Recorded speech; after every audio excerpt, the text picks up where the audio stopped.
নমস্কার দর্শক বন্ধু, আমি অ্যাস্ট্রোলজার গিঞ্জিজি ব্রে অঙ্কিত জেমস থেকে বলছি। আজকে আমি আপনাদেরকে যেটা বলবো সেটা হচ্ছে 2025-এর অক্টোবর আপনাদের কীরকম যাবে রাশি ভিত্তিক। টপিকটা হচ্ছে 2025 অক্টোবর আপনাদের কীরকম যাবে। আপনারা যারা মেষ রাশি থেকে মীন রাশি যারা আছেন, মানে আমরা সবাই রয়েছি, কীরকম যাবে সে সম্বন্ধে আমি আলোকপাত করছি। তার সঙ্গে সঙ্গে কিন্তু এ মাসে আপনারা কি রেমেডি করবেন সেটাও কিন্তু আপনাদের জানাচ্ছি। আজকে 10 তারিখ, এখনো কিন্তু 20 দিন বাকি আছে, সেই হিসাবে আমি কিন্তু ব্যাপারটা দেখেছি। মেষ রাশির ক্ষেত্রে দেখা যাচ্ছে, মেষ রাশি মানে আপনারা প্রত্যেকেই জানেন যে এটা হচ্ছে মঙ্গলের রাশি, মঙ্গলের ঘর। এখানে 3টে নক্ষত্র থাকে। কি কি নক্ষত্র থাকে? অশ্বিনী, মেষ থেকেই সবকিছু শুরু হয়। অশ্বিনী নক্ষত্র থাকে, ভরণী নক্ষত্র থাকে এবং কৃত্তিকার একটা পার্ট থাকে। অশ্বিনী নক্ষত্র হচ্ছে কেতুর নক্ষত্র, ভরণী নক্ষত্র হচ্ছে শুক্রের নক্ষত্র এবং কৃত্তিকা নক্ষত্র হচ্ছে রবির নক্ষত্র। এটা যেহেতু মঙ্গলের ঘর, মঙ্গল মানে হচ্ছে অগ্নিকারক একটা প্ল্যানেট। যে প্ল্যানেটটা হচ্ছে আমাদের এনার্জির উৎস হচ্ছে রবি। রবি এখানে উচ্চস্থ হয় এবং মঙ্গলও কিন্তু এনার্জিকে কিন্তু বোঝায়, অ্যাগ্রেসিভনেসকে কিন্তু বোঝায়। এটা হচ্ছে মেষ রাশির মানুষদের দেখবেন বৈশিষ্ট্য, ডায়নামিক হয়। যে কোনো কাজ শুরু করবার সময় কিন্তু মেষ রাশির যদি জাতক থাকে দেখবেন তারা আগে কিন্তু ঝাঁপিয়ে পড়ে। তারপরে কি হয়, একটু ডিফোকাস হয়ে যায়, সেটা কিন্তু অনেক সময় শেষ নাও করতে পারে, অন্যদিকে কিন্তু মোড় ঘুরে যায়। কিন্তু একটা কোনো জিনিস শুরু করা, ওই যে একটা চাগার, সেটা কিন্তু মেষ রাশি জাতকদের একটা বৈশিষ্ট্য থাকে। তারা কিন্তু প্রথম শুরু করতে চায়, যেহেতু তাদের মধ্যে একটা ডায়নামিজম ব্যাপারটা কিন্তু থাকে। তো এই মাসে মেষ রাশি কিরকম চলতে পারে এবং তার প্রতিকার। কর্মজীবনে উদ্যোগী হতে হবে এবং সামাজিক সম্মান লাভের যোগ রয়েছে। আর্থিক বিষয়ে সতর্ক থাকতে হবে, বিশেষত ঋণের ক্ষেত্রে বাধা আসতে পারে। শরীর নিয়ে চিন্তা কিছুটা কমতে পারে, তবে শত্রু ভয় বাড়তে পারে। প্রেমের জন্য ব্যাকুলতা বাড়তে পারে, এটা খুব ভালো ব্যাপার। মাসের শেষে ব্যবসায় কিন্তু লাভ বাড়তে পারে। এটা হচ্ছে মেষ রাশি। প্রতিকার কি আছে? নিয়মিত সূর্য প্রণাম করুন এবং লাল প্রবাল যদি ধারণ করতে পারেন ভালো হয়। তবে লাল প্রবাল ধারণ করবার আগে অতি অবশ্যই ভালো জ্যোতিষীর পরামর্শ নিন, সেটা কিন্তু এটা কিন্তু বাঞ্ছনীয়। কাজে মনোবল বাড়াতে গাছপালায় আপনারা যদি জল দান করেন প্রত্যেক দিন, সেটা কিন্তু আপনাদের জন্য ভালো। এরপরে চলে আসছি বৃষ রাশি। সংক্ষেপে বলেছি, বৃষ রাশি কাদের ঘর? বৃষ রাশি হচ্ছে শুক্রের ঘর। এখানে 3টে নক্ষত্র রয়েছে শুক্রের এবং এটা হচ্ছে পৃথ্বী রাশি, ঠিক আছে? স্থির এবং পৃথ্বী রাশি হচ্ছে শুক্র। এখানে 3টে নক্ষত্র রয়েছে। কি কি রয়েছে না, কৃত্তিকা রয়েছে, রোহিণী রয়েছে এবং মৃগশিরার একটা পার্ট রয়েছে। বৃষ রাশিতে দেখা যাচ্ছে আঘাত প্রাপ্তির যোগ দেখা যাচ্ছে। স্বাস্থ্যের দিকে মনোযোগ দিন। ফাটকা জাতীয় বিনিয়োগে অর্থ নষ্ট হতে পারে, তাই আর্থিক লেনদেনে সতর্কতা জরুরি। পরিবারের সঙ্গে সামান্য কারণে বিবাদ হতে পারে, কিন্তু মাসের শেষে সম্পর্ক মধুর হবে। কাজের চাপ বাড়লেও ভাগ্য উন্নতির সুযোগ কিন্তু মিলতে পারে। প্রতিকার হচ্ছে প্রতিদিন শিবের পুজো আপনি করুন, সাদা চন্দন ব্যবহার করুন, মেয়েদের লাল মিষ্টি খাওয়ান এবং যারা বয়স্ক মহিলা রয়েছেন তাদের আশীর্বাদ দিন। এটা কিন্তু আপনাদের জন্য ভালো। মিথুন রাশি, বুধের রাশি, বেশি কিছুতে যাচ্ছি না। মিথুন রাশির কি হবে না হবে সেটা আপনাদের জানাচ্ছি, ঠিক আছে? বলে দিচ্ছি। মিথুন রাশিতে আপনার 3টে নক্ষত্র রয়েছে। কি কি নক্ষত্র? মৃগশিরা, আদ্রা এবং পুনর্বসু। পুনর্বসু একটা পার্ট রয়েছে এবং মৃগশিরারও আরেকটা পার্ট, সেটা কিন্তু মিথুন রাশিতে পড়ছে। বুধের যখন ঘর, বুঝতেই পারছেন যে বুধ এখানে, এটা হচ্ছে বায়ু রাশি। ইন্টেলিজেন্স যারা এখানকার এই রাশি লগ্ন বা মানে এই রাশিতে যারা জন্মেছেন তারা দেখবেন যথেষ্ট কিন্তু ইন্টেলিজেন্ট কিন্তু হয়ে থাকে। আচ্ছা, এটা দেখাচ্ছে যে এই মাসে রাস্তাঘাটে বিপদ থেকে সাবধানে থাকতে হবে। গুরুজনদের সঙ্গে মনোমালিন্য মিটে যাওয়ার সম্ভাবনা।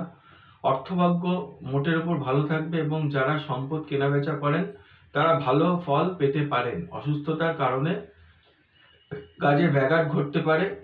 প্রেমের ক্ষেত্রে খুব ভালো। প্রতিকার হচ্ছে নিয়মিত মা দুর্গার পূজা করুন। আর্থিক সমস্যা এড়াতে পান্না রত্ন ধারণ করতে পারেন। পান্না রত্ন ধারণ করবার আগে অতি অবশ্যই জ্যোতিষীর পরামর্শ নিন। আপনার অষ্টম হাউসে বুধ পড়ে রয়েছে বা দ্বাদশ হাউসে বুধ পড়ে রয়েছে, সেক্ষেত্রে পান্না না পড়াই কিন্তু শ্রেয়। সেগুলো দেখে তবে কিন্তু আপনারা পান্না ধারণ করতে পারেন, অযথা কিন্তু পান্না ধারণ করবেন না। যদিও যতই আমি বলি না কেন, পান্না কিন্তু দেখে আপনাকে ধারণ করতে হবে। আচ্ছা, কথাবার্তায় সংযম বজায় রাখুন, সেটা কিন্তু আপনার মিথুন রাশির জন্য খুব ভালো। কর্কট রাশি, কর্কট রাশি হচ্ছে চন্দ্রের ঘর। এখানেও 3টে নক্ষত্র রয়েছে। কি না, পুনর্বসুর যে লাস্ট পার্টটা সেটা কিন্তু এখানে রয়েছে, মানে অবশিষ্ট যে পার্টটা রয়েছে, যেটা আগের রাশিতে ছিল, তারপরের যে পার্টটা সেটা কিন্তু কর্কট রাশিতে রয়েছে। আর কি রয়েছে, আপনার শনির যে নক্ষত্র, শনির নক্ষত্র রয়েছে এবং বুধের নক্ষত্র রয়েছে, অশ্লেষা নক্ষত্র কিন্তু এখানে রয়েছে। এখানে দেখা যাচ্ছে যে চাকরির স্থানে কোনো সুখবর পেতে পারেন। অর্থ, শিক্ষা, সন্তান এবং ভাগ্য সম্পর্কিত বিষয়ে ইতিবাচক ফলাফল পাবেন। পেটের সমস্যা বৃদ্ধি পেতে পারে, তাই খাদ্যাভ্যাসে মনোযোগ দিন। মাসের মধ্যভাগে কিছুটা বিভ্রান্তি বা হতাশা কিন্তু চলে আসতে পারে। প্রতিকার, চন্দনের তিলক পরুন, শিবলিঙ্গে জল অর্পণ করুন। মানসিক শান্তির জন্য তুলসী গাছে জল দিন। তুলসী গাছে যখন জল দেবেন, রোববার দিনটা একটু বাঁচিয়ে দেবেন। সিংহ রাশি, সিংহ রাশি হচ্ছে রবির ঘর। এখানেও 3টে নক্ষত্র রয়েছে। কি কি রয়েছে না, মঘা নক্ষত্র রয়েছে, পূর্ব ফাল্গুনী রয়েছে এবং উত্তর ফাল্গুনী রয়েছে। মঘা নক্ষত্র হচ্ছে কেতুন নক্ষত্র। অর্থাৎ আমাদের না 12টা যে রাশি রয়েছে, 12টা রাশিতে আমরা 3টে ভাগে ভাগ করছি আর কি। 4টে ঘর করে অগ্নি, পৃথ্বী, বায়ু, জল। এখানে কর্কটে জলে শেষ হয়ে গেল। আবার আপনার সিংহ থেকে অগ্নি, পৃথ্বী, বায়ু, জল গিয়ে বৃশ্চিকে শেষ হলো, এবং ধনু থেকে আবার অগ্নি, পৃথ্বী, বায়ু, জল। তাহলে যখন মেষ রাশি থেকে শুরু হচ্ছে, তখন দেখবেন যে কেতুন নক্ষত্র থেকে শুরু হচ্ছে। আবার যখন আপনার সিংহ রাশি থেকে শুরু হচ্ছে, কেতুন নক্ষত্র দিয়ে শুরু হচ্ছে। আবার যখন ধনু রাশি থেকে শুরু হচ্ছে, মূলা নক্ষত্র অর্থাৎ কেতুন নক্ষত্র থেকে কিন্তু আপনার পরবর্তী রাশিগুলো কিন্তু শুরু হচ্ছে।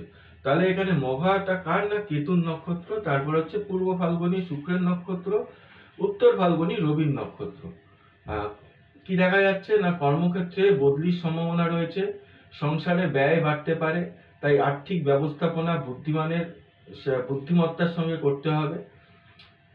আর্থিক ব্যবস্থাপনার যে ব্যাপার, তার মধ্যে কিন্তু আপনার বুদ্ধি এবং বিবেচনা যথেষ্টভাবে প্রয়োগ করতে হবে। কর্মক্ষেত্রে স্বীকৃতি ও ব্যক্তিগত জীবনে শক্তিশালী সম্পর্ক আপনি খুঁজে পেতে পারেন। আর্থিক বিরোধের সম্মুখীন কিন্তু হতে পারেন। প্রতিকার কি রয়েছে না, সূর্যকে প্রত্যেকদিন জল অর্পণ করুন। গুরুত্বপূর্ণ কাজ করার আগে সাদা মিষ্টি খান। এরপরে চলে আসছে কন্যা রাশি। কন্যা রাশি আবার পৃথ্বী রাশিতে আমরা চলে এলাম। কন্যা রাশি কার ঘর না, বুধের আরেকটা ঘর। ঠিক আছে, আগের বুধটা যেটা ছিল সেটা হচ্ছে বায়ু রাশির ঘর, অর্থাৎ মিথুন রাশি। এই বুধের যে ঘরটা কন্যা রাশি, সেটা কিন্তু পৃথ্বী রাশির ঘর। এখানে দেখা যাচ্ছে প্রেম ও কর্মজীবনে সাফল্য পাবেন যদি স্পষ্ট পরিকল্পনা নিয়ে অগ্রসর হন। সাংসারিক বিবাদ অনেক দূর যেতে পারে, তাই সতর্ক থাকুন। উদ্দেশ্য পূরণের উপযুক্ত সময়। আর্থিক বিষয়ে আগে থেকে পরিকল্পনা করতে হবে। চ্যালেঞ্জ আসতে কিন্তু পারে জীবনে। প্রতিকার, গণেশ চল্লিশা পাঠ করুন। গরুকে সবুজ ঘাস খাওয়ান। কাজে অযথা কোনো হুটহাট করে কোনো কাজ করবেন না, তাড়াহুড়ো বন্ধ রাখবেন। তুলা রাশি শুক্রের আরেকটি ঘর, এটা কিন্তু বায়ু রাশি। এখানে কিন্তু 3টে নক্ষত্র থাকে। কি কি থাকে না, চিত্রার পার্টটা থাকে, যেটা কন্যাতে চিত্রার একটা পার্ট থাকে। তারপরে চলে আসছে তুলাতে, পরবর্তী যে অংশটা চিত্রার, সেটা কিন্তু এখানে থাকে। তারপরে আর কি থাকে, রাহুর যে নক্ষত্র রয়েছে, রাহুল নক্ষত্র অর্থাৎ স্বাতী নক্ষত্র কিন্তু এখানে থাকে, এবং বিশাখা নক্ষত্র, বৃহস্পতির নক্ষত্র কিন্তু এখানে থাকে। কি দেখা যাচ্ছে না, এই মাসে নতুন করে প্রেমে পড়বার যোগ রয়েছে। বাড়িতে কোনো খবর, ভালো খবর, খারাপ খবর কিন্তু আসার সম্ভাবনা কিন্তু রয়েছে, সেটা আপনারা মাথায় রাখবেন। তাই মানসিক স্থিতিশীলতা বজায় রাখুন। যোগাযোগের সাথে জড়িতরা উপকৃত হতে পারে। উচ্চ আত্মবিশ্বাস বজায় রাখতে হবে। যোগাযোগের সাথে জড়িতরা উপকৃত হতে পারেন মানে যারা কমিউনিকেশন ওরিয়েন্টেড কোনো কাজের মধ্যে রয়েছেন, তারা কিন্তু উপকৃত হতে পারেন। প্রতিকার কি রয়েছে না, শুক্র গ্রহের বীজ মন্ত্র জপ করুন। গোলাপ সুগন্ধি ব্যবহার করুন। সম্পর্কের ভারসাম্য বজায় রাখতে খোলামেলা যোগাযোগ রাখুন, সেটা কিন্তু আপনার জন্য ভালো। খোলামেলা যোগাযোগ বলতে ট্রান্সপারেন্ট আপনাকে হতে হবে। বৃশ্চিক রাশি, বৃশ্চিক রাশি হচ্ছে মঙ্গলের আরেকটা রাশি। এটা কিন্তু জলের ঘর। এখানে কোন নক্ষত্র থাকে না, বিশাখা নক্ষত্র থাকে এবং অনুরাধা নক্ষত্র থাকে এবং জ্যেষ্ঠা নক্ষত্র থাকে, বুধের নক্ষত্র। এখানে বুধে গিয়ে শেষ হয়ে যাচ্ছে একটা ফেজ। পরের ফেজে আমরা আসবো, সেটা হচ্ছে ধনুর্ঘর, যেখানে কেতু থেকে শুরু হচ্ছে। তো বৃশ্চিকে যেটা দেখা যাচ্ছে, বাড়িতে কোনো সুসংবাদ আসতে পারে, আয়ের নতুন উৎস তৈরি হতে পারে এবং লাভের সম্ভাবনা রয়েছে। কোনো সম্পর্ক ঘটিত কারণে অপবাদ রটতে পারে, তাই সতর্ক থাকবেন। প্রতিকার, প্রত্যেক মঙ্গলবার হনুমান চল্লিশা পাঠ করুন। মিথ্যে কথা বলা এড়িয়ে চলুন, কারণ শনির প্রভাব কিছুটা খারাপ এই সময় থাকতে পারে। ধনু রাশি কেতুর নক্ষত্র দিয়ে আবার শুরু হচ্ছে। ধনু হচ্ছে বৃহস্পতির ঘর, জোডিয়াকের নবম হাউস, ভাগ্যের ঘর বলা হয় এবং ধর্মেরও ঘর। আচ্ছা, মধুর আচরণে আপনার সুনাম বৃদ্ধি পাবে, রাজনৈতিক চাপ বাড়তে পারে, আপনার দৈনন্দিন সময়সূচিতে আধ্যাত্মিকতা প্রভাব ফেলবে, সম্পর্ক উন্নত হবে এবং জীবনের সুখ ও আনন্দ বাড়বে। প্রতিকার হচ্ছে প্রতি বৃহস্পতিবার দেবগুরু বৃহস্পতির পূজা করুন, গরিবদের হলুদ রঙের বস্ত্র বা খাবার দান করুন। তারপরে চলে আসছে মকর রাশি। মকর রাশি মানে হচ্ছে শনির যে প্রথম রাশির ঘরটা, সেটা হচ্ছে মকর। সবচেয়ে চ্যালেঞ্জিং যে রাশিটা রয়েছে সেটা কিন্তু মকর রাশি। মকর রাশিতে আপনার কি কি নক্ষত্র রয়েছে? মকর রাশিতে রয়েছে আপনার রবির নক্ষত্র, মকর রাশিতে রয়েছে তারপরে চন্দ্রের নক্ষত্র এবং মকর রাশিতে রয়েছে মঙ্গলের নক্ষত্র। মঙ্গলের অর্থাৎ কি কি রয়েছে না, উত্তরাষাঢ়া রয়েছে, শ্রবণা রয়েছে এবং ধনিষ্ঠা রয়েছে, এই তিনটে নক্ষত্র রয়েছে। আচ্ছা, কি দেখা যাচ্ছে না, আপনার শিশু সন্তানের কোনো কাজে অবাক হতে পারেন, কৃষিজীবীদের সময় একটু খারাপ যেতে পারে, অনেক বর্তমান সমস্যার সমাধান হবে এবং আপনার আত্মবিশ্বাস বাড়বে। পেটের সমস্যা চলে আসতে পারে, স্বাস্থ্যের দিকে মনোযোগ দিন। প্রতিকার, শনি চল্লিশা পাঠ করুন, অসহায় মানুষদের সাহায্য করুন, শিশুদের সামাজিক জমায়েত থেকে দূরে রাখুন। তারপরে চলে আসছি কুম্ভ রাশি, শনির যে পরবর্তী রাশি। এখানে ধনিষ্ঠার পরবর্তী পার্ট রয়েছে হচ্ছে আপনার শতভিসা রয়েছে এবং পূর্ব ভাদ্রপদ রয়েছে। অর্থাৎ কোন কোন রয়েছে না, মঙ্গল রয়েছে, রাহু রয়েছে এবং বৃহস্পতি রয়েছে। বৃহস্পতি নক্ষত্র কিনা পূর্ব ভাদ্রপদ। আচ্ছা, কুম্ভ রাশিতে দেখা যাচ্ছে বন্ধুরা আপনার সরলতার সুযোগ নিতে পারেন, তাই সাবধানে চলুন। নিজের কারণে ব্যয় বাড়তে পারে, তাই কেনাকাটার ক্ষেত্রে সতর্ক থাকুন। এই মাসে আপনি আপনার লক্ষ্য অর্জন করতে পারেন। প্রতিকার, শনি মন্ত্র জপ করুন। আপনার চারপাশে ভালো এবং কৃতজ্ঞতা বোধের পরিবেশ কিন্তু বজায় রাখুন। শেষ রাশি হচ্ছে মীন রাশি, last but not the list. মীন রাশিতে দেখা যাচ্ছে অংশীদারি ব্যবসায় খুব ভালো ফল লাভ করতে পারেন।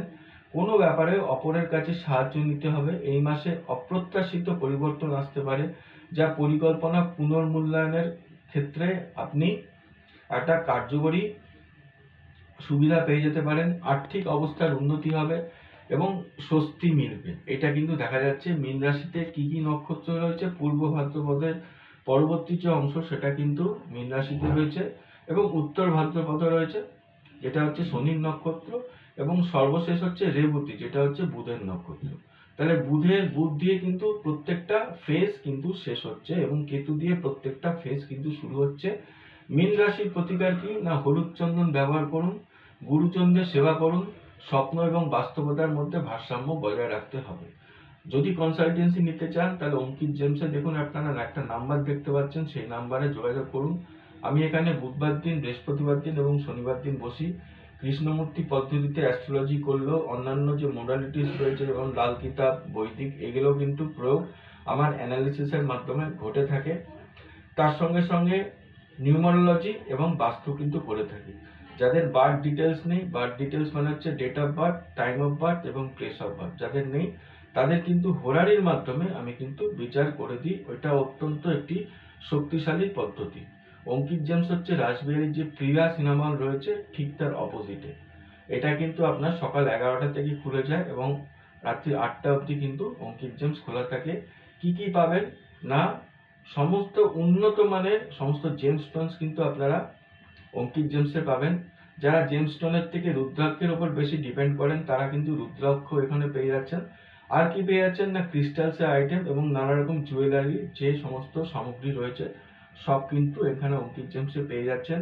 আপনাদের যদি কোনো গাইডেন্সের দরকার পড়ে, অঙ্কিত জেমসে একটা ফোন করলেই সুন্দরভাবে আপনাদেরকে গাইড করে দেবে। সেটা আপনারা কি করে অঙ্কিত জেমসে আসবেন এবং এখানে এসে আপনারা যেটা দেখতে চান সেটাও কিন্তু আপনাদেরকে সুন্দরভাবে গাইড করে দেওয়া হবে। সবাই ভালো থাকবেন। মনোগ্রাহী ভিডিও নিয়ে কিন্তু পরবর্তী আলোচনার মধ্যে হাজির হব। নমস্কার।